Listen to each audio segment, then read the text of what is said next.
African dance rhythms, pulsating from black hips, have survived prohibition under enslavement and Western colonialism, but are still hypersexualized and carry a sense of taboo, profanity, and exoticism. Descriptions like booty shaking and gyrating serve to reduce our humanity to a black body of depraved sexual energy, deviating from white sensibilities of what is considered to be respectable. I am, I'm American, and I feel like Americans and Europeans tend to, in my experience, be a little bit shy about more African style moves and some of the hip circles and the more pelvic centric moves that are in this style and this art form.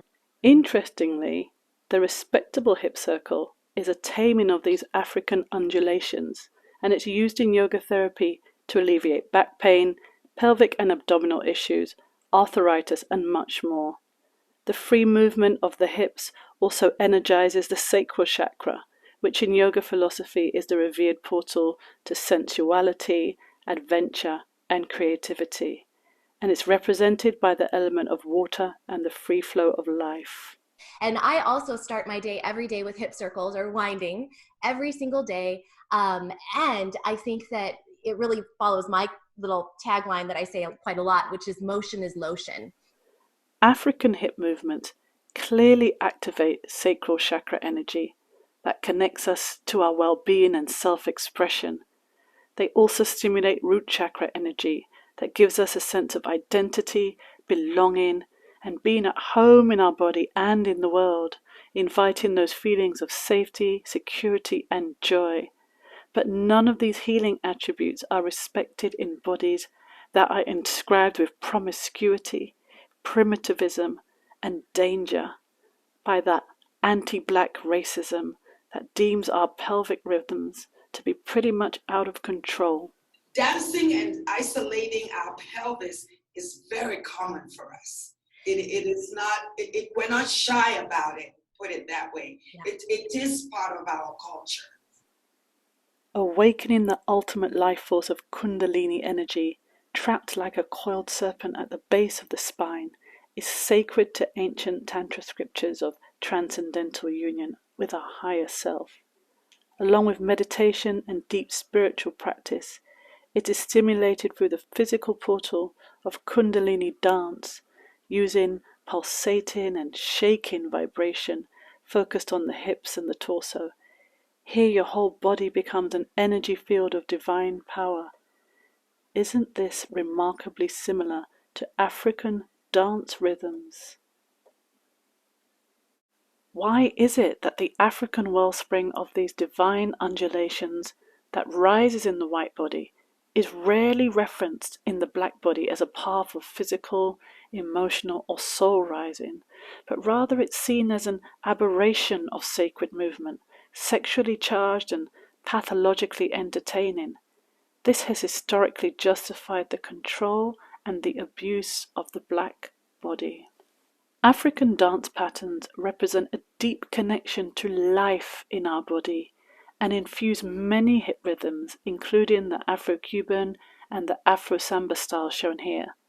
They reveal intricate expressions of polyrhythmic layering, using elaborate isolations and simultaneous rhythm with torso, hips, arms, legs, and head in sublime unity, with powerful harmony, and also show polycentricism, where free movement is initiated from any part of the body and yet interwoven seamlessly to the whole. When people do my classes and they do learn how to do hip circles, they're usually kind of stiff and feel awkward about it at first, but once they loosen up, they're like, this is amazing. This is the best thing ever. It feels so feminine.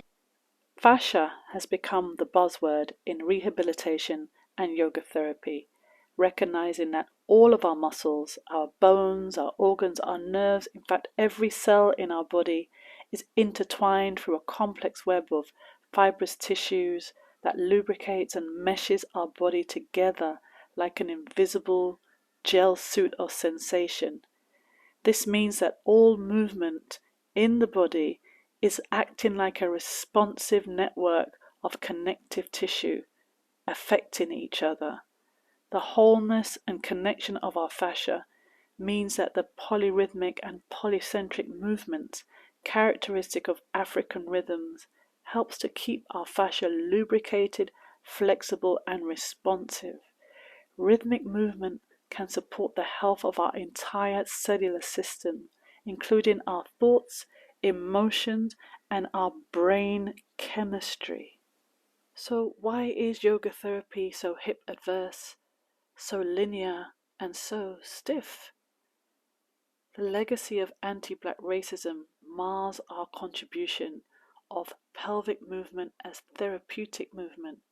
Our rhythms are sanitized, rebranded, and shamed in black bodies that are seen as too much hips, buttocks, weight, or sass. Nothing like the bendy white yoga body coveted in the West. We may internalize shaming by feeling guilty pleasure from the freedom, play, and storytelling in our body.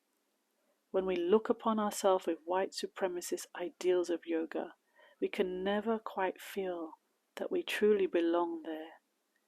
Tragically, this wonderful gateway to healing and enjoying our body so fully expressed in our hips can be self-censored as somehow wrong when we see our reflection in the white gaze.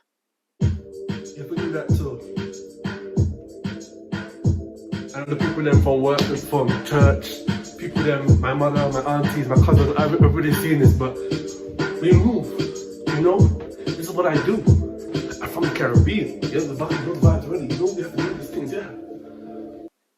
Unapologetically Black Yoga welcomes the sovereignty and diverse expression of movement of Black peoples from the African diaspora as a valuable contribution and necessary part of yoga.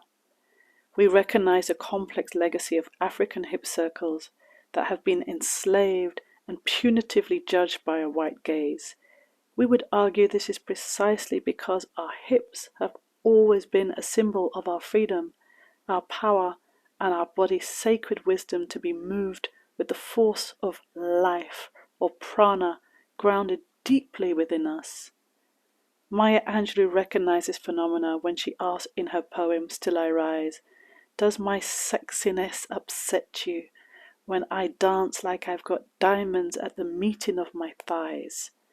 Harnessing the incredible healing power and resistance of African hip revolutions that so often upsets and entices the white gaze is an antidote to racial trauma that tries to contain the black body in its definitions and build a home for itself in its own image deeply inside of our tissues.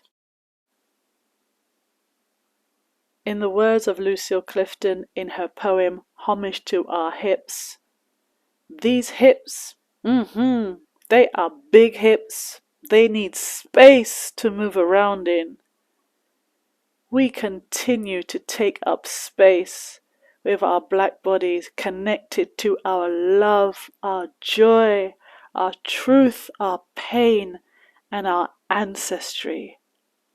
Happily, our hips are everywhere, taking up space as we sprawl out with irreverence.